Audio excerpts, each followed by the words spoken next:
এখন দাঁড়িয়ে আছি $5 মিলিয়ন আসল টাকার উপরে, বিনোদন জগতের ইতিহাসে সবচেয়ে বড় পুরস্কার। আর এর জন্য প্রতিদ্বন্দ্বিতা করছে 1000 জন প্রতিযোগী। তোমরা কি সবাই তৈরি?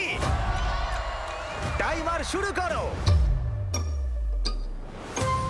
থাকছে কঠিন চ্যালেঞ্জেস, এলিমিনেশন ট্রেনে তোমাদের স্বাগত। কোনো টিভি শোতে $1 মিলিয়ন নিতে কেউ কখনো না করেনি। এত কিছু কখনো বাজিতে থাকেনি। যদি ও মিস করে তাহলে গোটা টিম এলিমিনেট হয়ে যাবে। আমার খুব খারাপ লাগছে, আমার জন্য টিম হেরে গেল। কে আগে হাল ছাড়বে? এটা একটা পুরো অ্যাসাইলামের মতো মনে হচ্ছে। এর পরের গেমটি আমার করা সবচেয়ে বড় জিনিস হতে পারে। তোমাদের জন্য নেভি সিল আসছে, আর ওরা তোমাদেরকে খুঁজে পেলে তোমরা এলিমিনেট হয়ে যাবে। ও মাই গড, তোমরা এখানে কেন দাঁড়িয়ে আছো? যাও! তোমাদের এবার একটু নার্ভাস হওয়া উচিত। তোমরা দুজনেই স্বার্থপর। ও কেন এটা করতে চাইছে? আমার মনটা ভেঙে চুরমার হয়ে গেছে। ব্যাপারটা হলো আমি এখানে আমার ফ্যামিলির জন্য এসেছি, আর আমি জানি না আমার জবের কি হবে। মাইন্ড গেম আবার শুরু হয়ে গেছে।